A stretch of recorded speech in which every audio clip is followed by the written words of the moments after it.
Do we know what we're doing? No. Are we going to do it anyway? Yes. This is First Time Energy.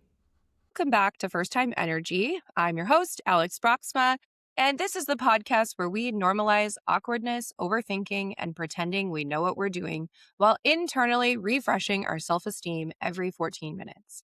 Today's episode is deeply personal because we are talking about imposter syndrome. If I'm being honest, it feels like an unofficial personality trait of people who might be high achievers, anxious people, creatives, professionals, and anyone who's ever walked into a room thinking, surely they're about to realize I'm winging this right now. Today, I have someone I've known since 2011, the reason I know my husband, Sean, and someone who's seen me through approximately 47 different identity crises. I have one of my longest time friends with me today. His name is Cody. Today, we're talking about imposter syndrome, confidence, fake confidence, saying yes to opportunities while feeling underqualified, and what happens emotionally when you don't get picked for something you really wanted. Most adults are not walking around with certainty, they're walking around with calendars and coping mechanisms. So, with that, Cody, thank you for joining me this morning. How are you doing Absolutely. today? Good. I'm ready to talk about some syndromes. Just one of the many syndromes you and I could probably write a book about. Absolutely. Well, I'm going to go right into our first segment. It's called First Time Check. And this is where I get to ask my guests, have you ever been on a podcast before? I have never been on a podcast before. That shocks me, honestly. I don't know how many podcasts there are coming out of Iowa, but I I don't know. I feel like you've lived in Minneapolis, right? I Mhm. mean, like you've been that's like the only other place I can think of that you've been. Yes, I've definitely lived in larger metropolitan cities, suburbs, what have you. But I think that the pod, for sure, has become really popular since COVID started because Mhm. everybody was stuck at home. And yeah, I guess I moved back to Iowa a couple of years ago. And so has been my first opportunity to be a live guest on a podcast. Well, fortunately for you, this isn't technically live, but I was just thinking about like I try to find a little segue from first time check into the topic, and I wrote down nothing helps imposter syndrome like a microphone. Right. Now you can feel like an imposter while being on a podcast. Are you Perfect. qualified? Well, I'm adding it to my resume. yes, please do. Please do. That'll help boost my listeners too, I think, right? Perfect. I mentioned you and I have been friends for a really long time. And before we Mhm, hit record, we were talking about how long we had known each other. mhm, And we've known each other longer than longer than my oldest kid has been alive, mhm. which is crazy because I don't have a lot of friends I can say that about. Same here. Like the actual term friend, I cannot Mm, apply that to many people. We don't always talk all the time, but it's immediately picks up like nothing's ever changed every time. agreed. Yes. Agreed. Okay. Well, I won't break out the photos of you dancing by the pool. Um, Or the videos or I'm already crying. Okay. oh my So let's gosh. get into the meat and potatoes of today's episodes. We're talking about imposter syndrome. When I reached Mhm. out to you, I said, hey, do you want to be on my podcast? And you said, here's what I want to talk about. I've got 10 different things, which kind of plays right into this imposter syndrome. You said you relate to it. You feel qualified enough to talk about these things, but then here we are Mhm. today. And I asked you if you were nervous, and you're like, a little bit, right? Is that Absolutely. because maybe you feel like, am I qualified to be on a podcast? I think that some of the symptoms of the syndrome, like anxiety and whatnot, play a Mhm. factor into it. I've always been a very anxious person and Um, I've had to work through that throughout the years, and I'm definitely a lot more comfortable. In the past, I probably would have just given you a straight up no. Yeah. Well, Just because, video, talking, all that kind of stuff is not something that I've ever really, been interested in. But I was like, oh, now I've been kind of bragging. I'm like, oh, I'm a guest in a pod. Like I feel like I'm a big deal right now out of Cedar Rapids. you are a big deal, first of all. Podcast unrelated, you are a big deal. I'm going to take Thank 2 you. seconds here and back up for the listeners because it was like, hey, we're going to talk about imposter syndrome. But for those who don't know what imposter syndrome is, It's a phenomenon that causes you to question your work achievements and feel like you're deceiving others into believing that you're competent. This results in low self confidence, fear of mistakes, and burnout from overworking. So that's just a high level overview of imposter syndrome. Cody, are you aware that there are 5 different categories of imposter syndrome? I guess I don't know much about it. Okay, so let me tell you, because I think it's commonly the term imposter syndrome is commonly used. And I Mhm. having done a bunch of research on it, I think people are using it appropriately. Like, I don't think it's Okay. being overused. I don't think that it's being used in the wrong circumstances because there's these 5 different categories. So I'll give you a quick overview of what those are. The first one is perfectionism. And I'm going to ask you when I'm done reading these which one you think you fall into. So the first one is perfectionist. You believe anything less than 100% is failure, leading to procrastination or I could have done better types of thinking. Okay.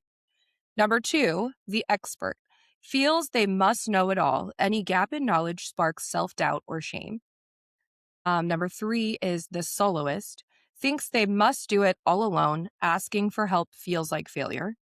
Then you have four, the natural genius, expects to understand things quickly, struggles or effort feel like failure. And then the last one, which is the superhuman, feels valued by how much they juggle. Being constantly busy proves their worth.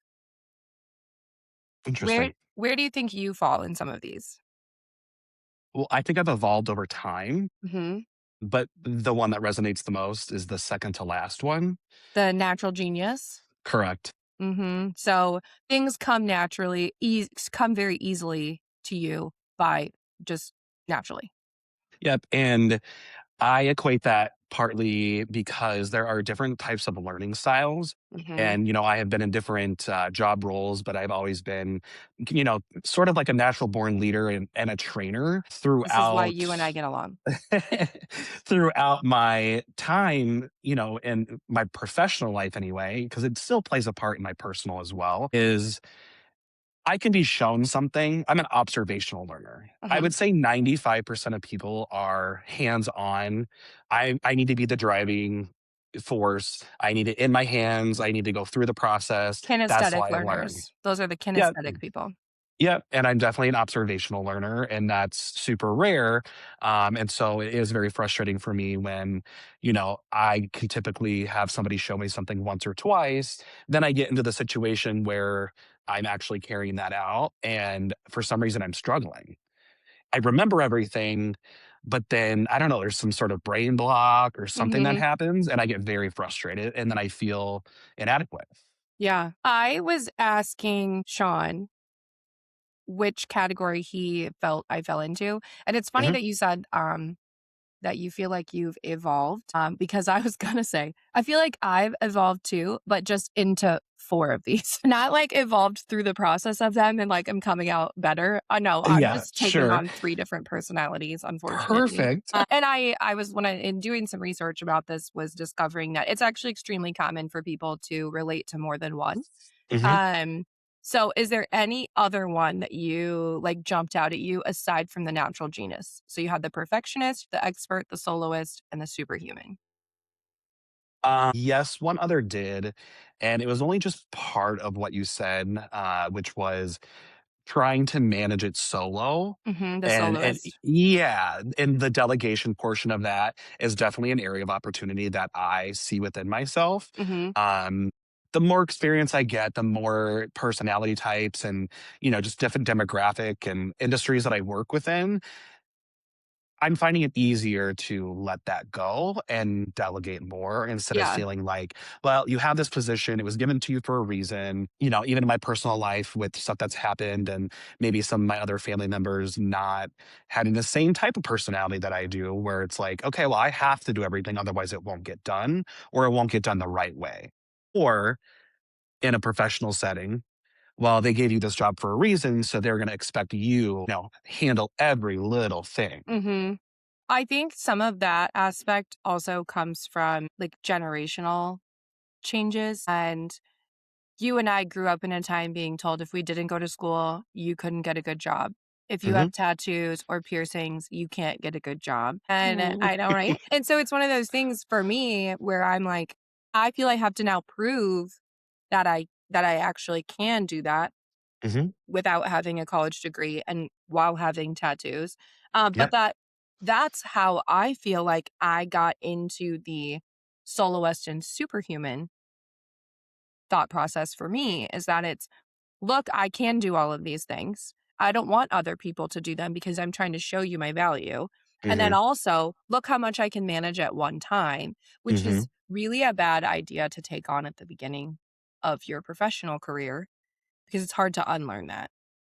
Well, and also you had mentioned too about burnout, and that is one of the quickest ways to get yourself to a burnout. I have no Um, idea what you're talking about. so I totally understand it. I've been guilty of all of these different areas and just, yeah, at some point when you get older, you just figure out like some of it just naturally goes away because you can't be bothered. So I felt like I related 100% to the superhuman, the soloist, the perfectionist. I understand that not everything I do is going to be 100%. And that's definitely one I've evolved through. I am grateful to say I am just now more like, it's like even with this podcast, in the creation of it, I got so stressed about telling the world that I was doing it. And then realizing that people were supporting me, that I was like, "Well, shit, I have to put out something semi decent." Like, Mhm. it was like it inadvertently moved from a creative outlet to like, "Holy shit, this is a thing that needs to be Mhm. okay." But I can let go of that a little bit, and Sean was helpful in reminding me, like, you don't have to be 100% all the time. But the other one that hits me is the expert, and I don't know that I feel, actually, that's a lie.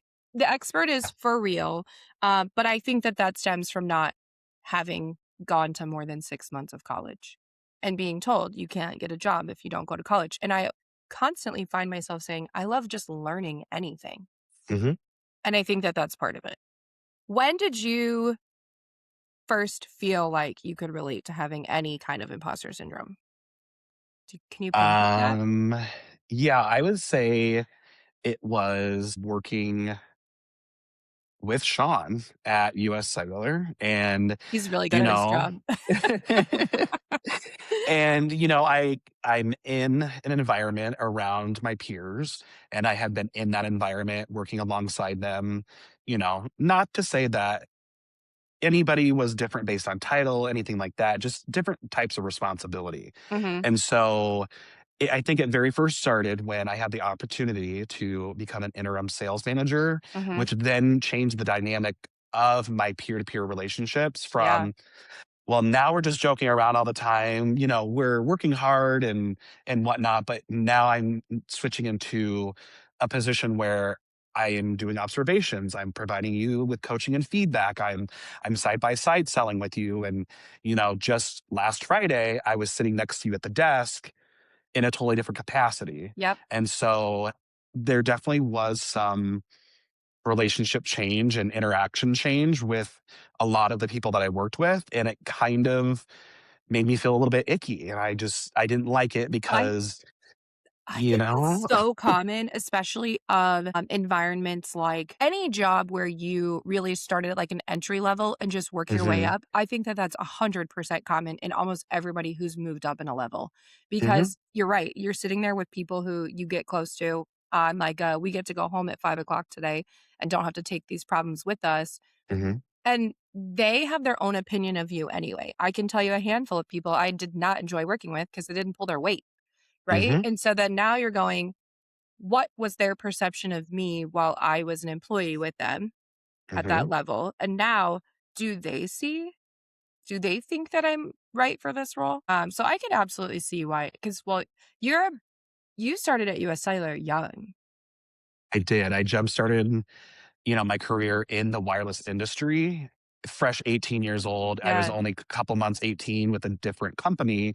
And then I started, right after that with US Sailor as a yeah. company. And I got my foot in the door being a part time cashier greeter.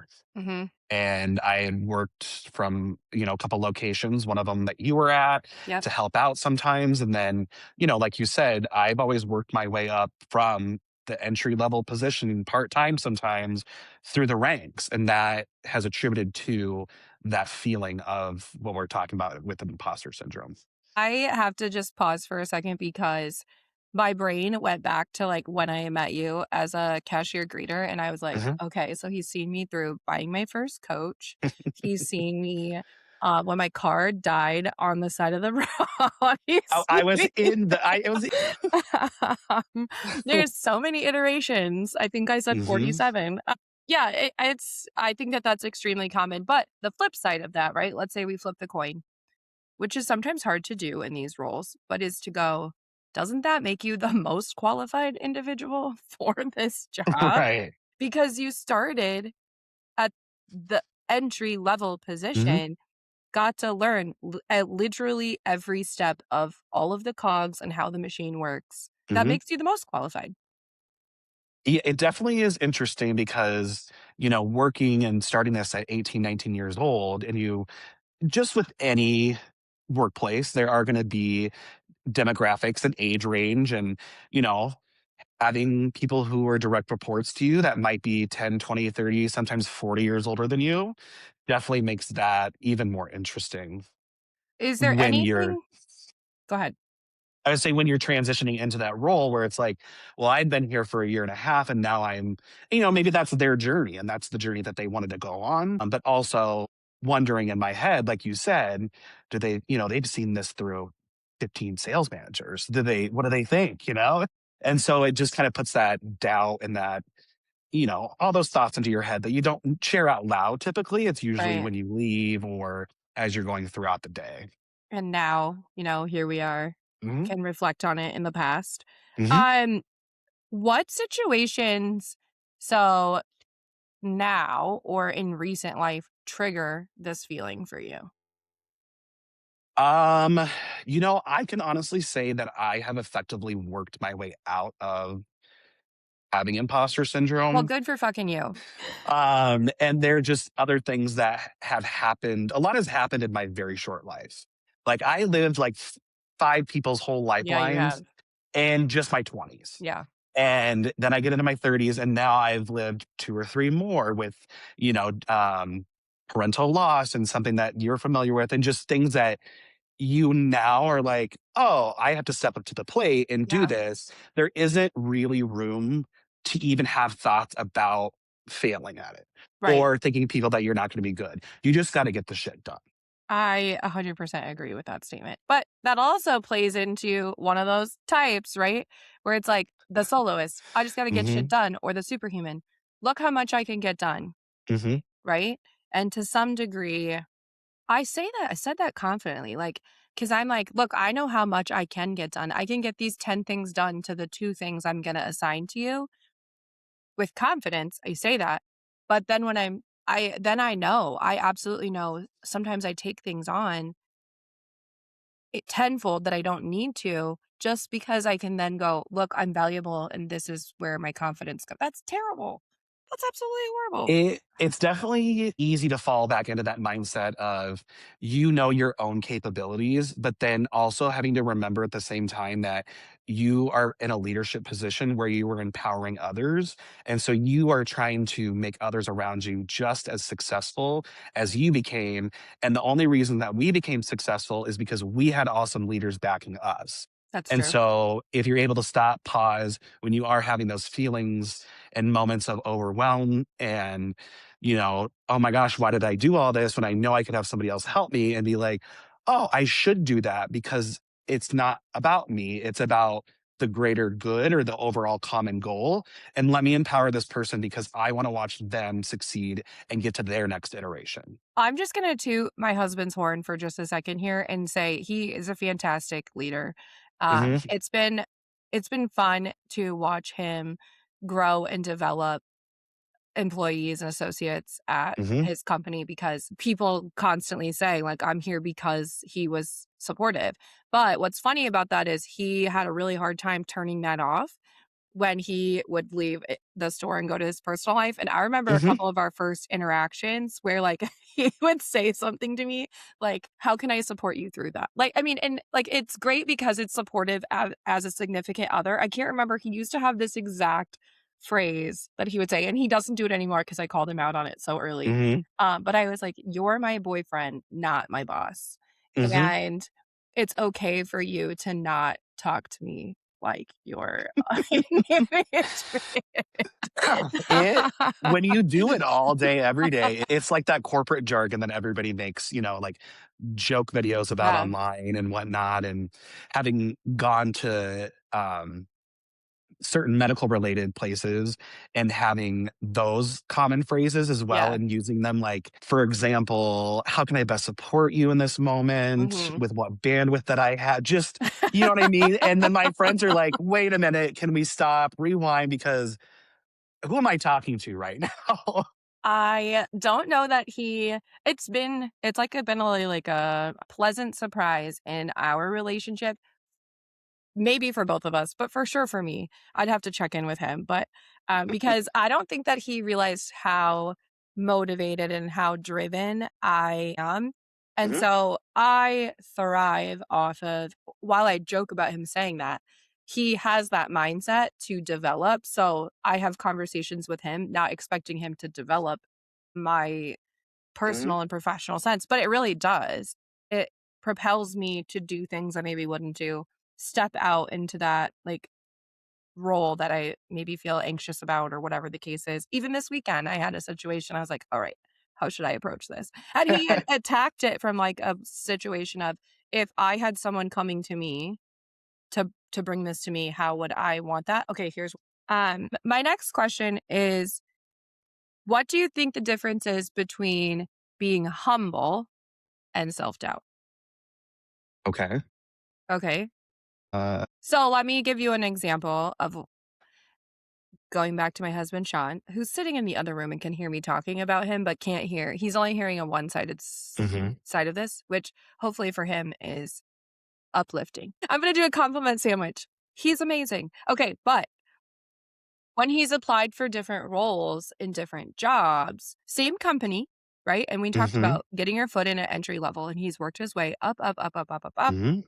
and wants to transfer departments. Okay. Someone has said, we think you'd be great for this role. So he's being told, we think you're qualified, Mhm. apply for it. But then he gets to the application process and it's like, I have to remind him, don't be so humble. Talk about the things you have done, the things you have accomplished. So Mhm. I sometimes see that as self doubt in myself, Mhm. where I'm like, I know I did that, but I don't wanna talk about it. Sure. Not because I'm being humble, but because I don't feel like I was qualified to even do that. So do you think that Mhm. there's a difference in like, being humble and then having self-doubts? Yeah, I mean, exactly how you just explained it is the same viewpoint that I have on it, and I catch myself doing it and not realizing it, and, being qualified, overqualified, and the example you used with Sean and applying for things, I've applied for jobs for the last 2 years since moving back to Iowa, so much as a part-time bank teller, like, anything and everything, and I would, have phone calls or get rejection emails, and I'm like, "Well, I think that you're judging me based on, what I have in my past, but this is something I really wanna do. I don't understand it." And so then I get a little bit of self-doubt but then at the same time, I kinda switch in my brain and I'm like, "Well, maybe I am, not being humble because I feel like I'm overqualified and maybe entitlement too that comes with it." Yeah. I And smiled midway through, and I apologize because I know you personally, so, like, as yes. friends, I just sat here and I was like, "Oh my god, okay." If I walked into a bank and Cody was the teller and he knew me, and I walked Yeah. up and I'm like, "Check my balance or something," you'd be like, "Girl, you only got $5? Me too. Like, how do we spend this?" It definitely could be an episodic, I don't think cable that series. I don't think that you would do that to just any random person. I think if you knew the person, it would be, Mhm. oh my god, it'd be so funny. Absolutely. And I didn't wanna position that as like just because I have experience in X, Y, and Z, that Right. being a part-time bank teller is anything Yeah. to in this economy and the world that we live in now, any job is an Correct. amazing job. Correct. So that's was my mindset going into that specific example, but then at the same time, not understanding like, I felt like I was, being Yeah. humble and even though I have this experience, I want to do this and I want to work here. I don't have to, but I want to. Right. And so, after doing it so many times, it kind of definitely shifted my mind. And I was on this rocking boat back and forth between those two things. And I'm like, okay, well, then I just stopped because I had to put me first. I have to stop you for a second and just say thank you for saying any job is a good job Mhm. because it burns my beans. I don't know why that's the phrase I use, but it really ruffles my feathers, whatever. Mhm. When people go to a job that and they don't like and they just sit there and they complain about it. Mhm. I get that sometimes finding a job is difficult, but don't stay if you don't want the job Mhm. because there are people out there looking for that job who are grateful to have it. Exactly. So don't stay. But then also kind of like don't complain about the president if you didn't take time to vote. Correct. Don't complain about people who get promoted to When other you didn't do the roles work. when you didn't do the work or you sat there and you Mhm. complained all the time. Then do Yep. something about it. So anyway, that's a side note. So thank you Yep. for saying that. Of course. Have you almost ever no. Have you ever almost said no to something because you didn't think you were qualified? Absolutely. You want the specific example? Not necessarily. I was just curious if that thought in your mind has Oh, come up oh, and then yeah. you've been like, "No, I'm not doing this." Oh, yeah, absolutely, many times, and these were things that I was very, like, premeditated and intentional about, like, I put in the work and the effort Mhm. and took the time to apply for it or sought out the opportunity or, And then they're you like, know, "Yeah, we all the want you." And energy. you're like, "Oh shit, I didn't think it was gonna Yeah, happen." correct, correct. I was like, "Oh, JK," like, I was just trying to see if I could get it. No, I felt like, "Oh, maybe I had self-doubt." And I was like, "I won't get this, but for shits and gigs, I'm gonna put it through." And then when they came, and then that's, builds the foundation of that imposter syndrome Yeah, going into it because then I ultimately obviously said yes and right. then get into it and get feedback, right? Reviews, real time, weekly, daily, whatever. And they're like, "We love you. You're doing great." I'm like, I can't show them that I'm like, Right. "Oh, thank God you're saying that." But also it chips away at that imposter syndrome a little bit at a time Yeah. and until it goes away. So, do you think that fake confidence can help people move forward? And Oh, what yeah. like, because there is a fine line in like between being well, no, it's not really a fine line. For people who have good intentions, fake confidence is everything. Like it can get you there. Cockiness is just not appealing. Yeah, I mean, in my experience, almost everyone, it has fake confidence, and they do it well. The people who have the cockiness are actually the ones that are the most insecure, Yeah. and they're the ones who end up, kicking rocks sooner rather Mhm. than later because they had something to prove, but not in the right way. Right. When we were talking about leadership and doing things intentionally and to build up and see the success of others that you or I or whoever have experienced, they're not going into it for that. They're going into it because they want the glory, they want the limelight, but maybe they were just really good at talking Yeah. and getting to where they were, and then they realized, oh, I actually have to do X, Y, and Z. Now I'm found out and I never put in the work before. I'm not going to put in the work now, Right. certainly. And I'll just go find something same as what I was doing before because I know I can do it. Yeah. 100% agree with you on that. Mhm. Um, do you think that confidence can be built through action? And I say this because I ask this question because for me, we know I've just evolved from one imposter to the next, to the next, to the next, but never actually all the way through them. I had actions and things behind me to show that I am qualified for certain roles. However, does that build confidence for some people? It must do something for me because I have just enough confidence to continue to go after new things. But like, do you think that confidence can actually be built through the actions? Um, I would be curious and ask you if you can provide some of the actions that led to that thought, and then Okay. I will definitely give you some of mine. Okay, so I was actually just talking to a gal the other day in my office, and it was about this podcast. And love her to death. I actually told her she said something to me, and I was like, I'm going to drop that in the podcast one day because it totally applies, and I'm about to do it.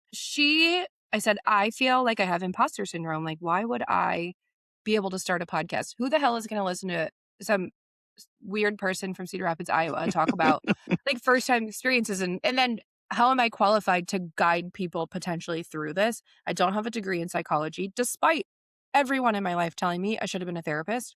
I'm like, Mhm, would have been great, but I wasn't going to sit through school for it. So I was talking about this concept, and she said, and I said, it's kind of like teaching. So I teach pre licensed real estate classes. I'm an mhm, instructor. And she goes, how long have you been doing that? And I said, well, I've renewed that twice, so 4 years. And she goes, okay, tell me about that journey. And I said, well, I didn't actually meet the requirements. There's requirements in the law that say, here's what you need to be an instructor. And mhm. I got approved based on following some of the like exceptions that they were like, if you Mm, don't have these, you could got do it. these. Mhm, And that immediately made me feel underqualified, right? Because you don't have the traditional sense of qualifications. You mhm, have to go through the exception process. mhm. Um, And then she gave me, like, a free therapy session in 5 minutes at the office. She's like, "Do you have a history of feeling" she goes, "When was the first time you remember being asked to do something you didn't feel quite ready for?" And I was like, "Well, my mom's eyes swelled shut, and she had allergies one day, and I had to drive her to the doctor's office at, like, 13 or 14, and I'd never driven before." Mhm. And my mom said the entire time she thought she was gonna die. And she goes, "So this goes back a long time." And this is what she said to me. She goes, "You need to clear your cookies and cache." And I was like, "What?" And she's like, "It's you're carrying all these little things with you that, like, you just need to get rid of those." And then she's like, "If you clear that out and you look at the things you have done, you are qualified." Like, you're guiding people through Mhm, pre-licensing, getting them their license. Of course, you would be qualified to have a podcast to talk about something similar. mhm. Anyway, Love that. and then I had enough confidence to start a podcast.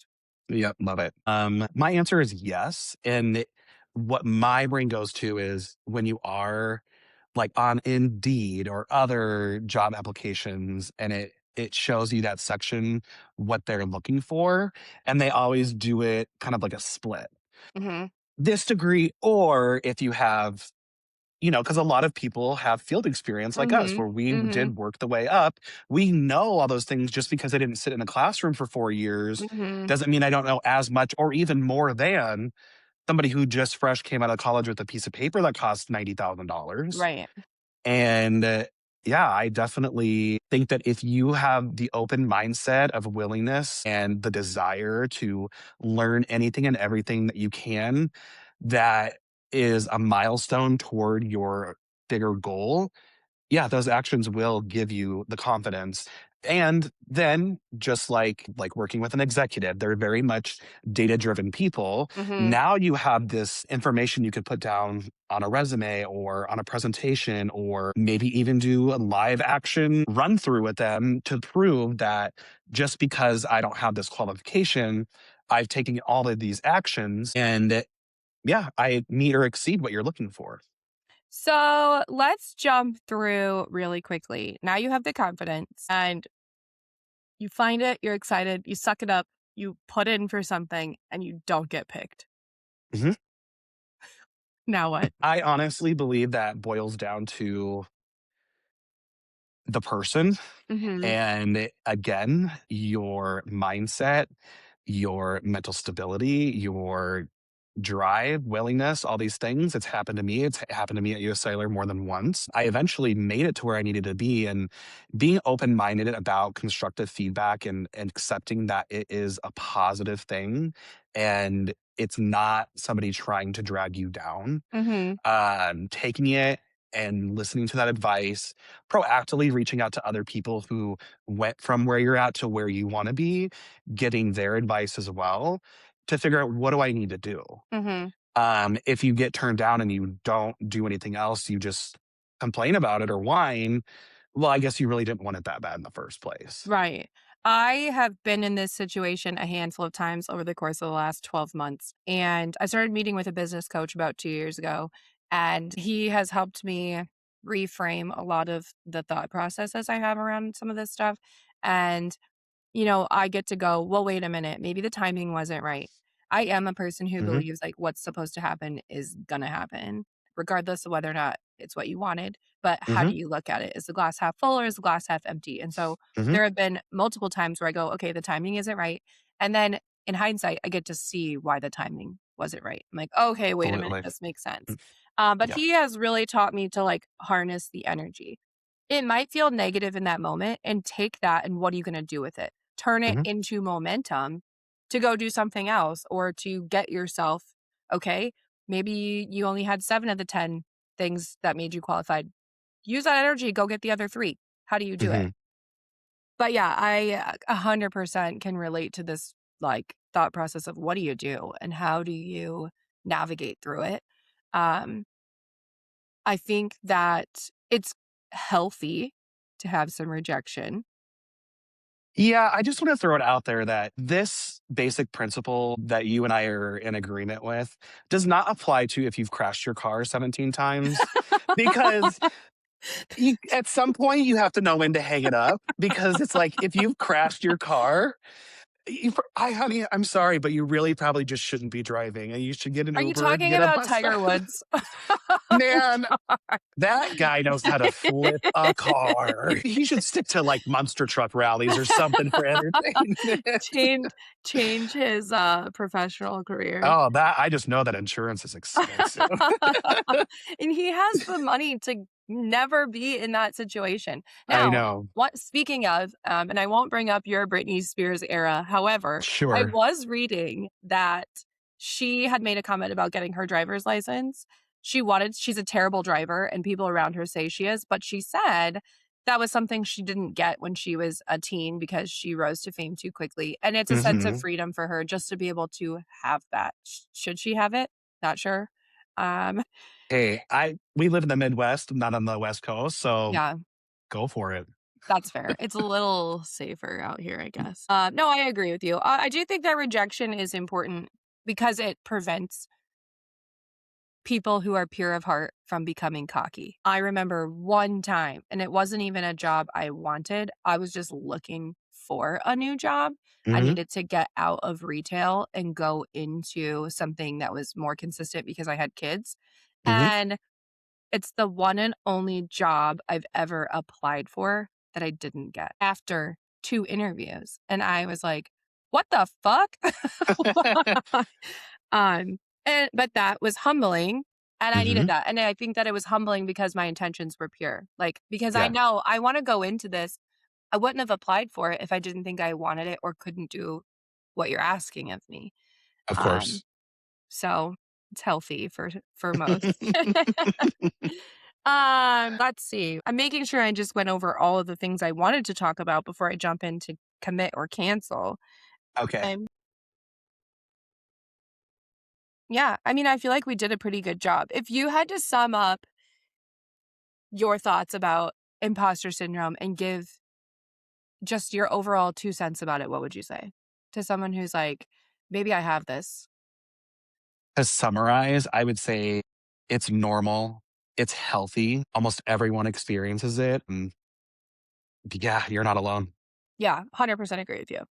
Well, with that, let's go ahead and go into commit or cancel. Commit or cancel is a rapid fire segment where I shoot you some statements, and your only options are to either commit or cancel.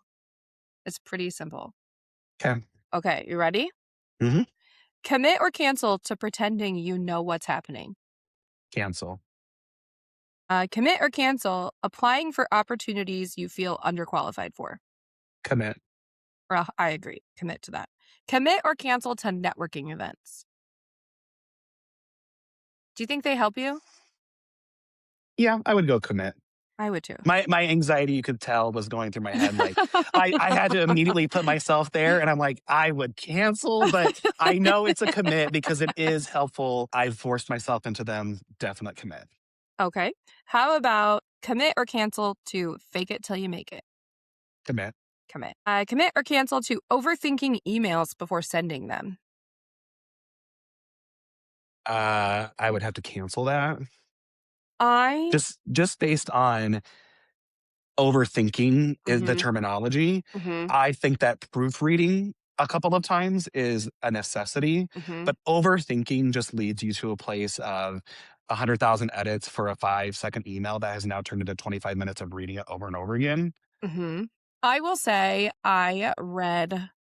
I don't remember what it was I read. It was years ago.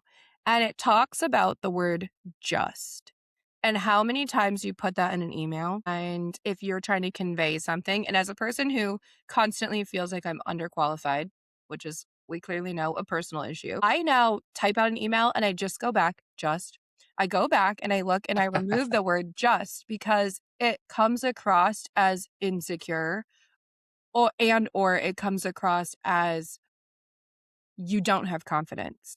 I just wanted to reach out and say hi. No, I'm reaching out to say hi to you. Like, Mhm, be direct and it's mhm, okay. That is the one thing that I actually take away from overthinking my emails is just removing the word just. So, okay, I'm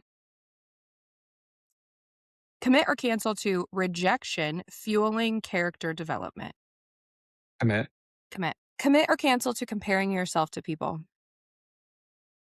1,000 times cancel. How about saying yes before you feel ready? That I'm gonna have to remain neutral on that one. Saying And yes to everything. I know that you said it has to be commit or cancel, Mhm. but if I had to choose one, I would commit. I would commit already. Say yes. Because Mhm. worst case scenario, well, what is the worst case scenario? I mean, if, let's say you commit before you're ready. You end up where you were before you started? Yeah, I mean, Yeah. and that's a known space to be in. It's a Mhm. comfortable space to be in, right? And if Yeah.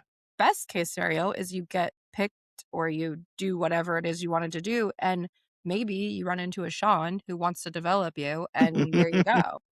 So I agree. Thank Okay, God well, he's not a plastic surgin. I would never let him near this, okay? Nice try, black don't crack. So, Oh uh, my god.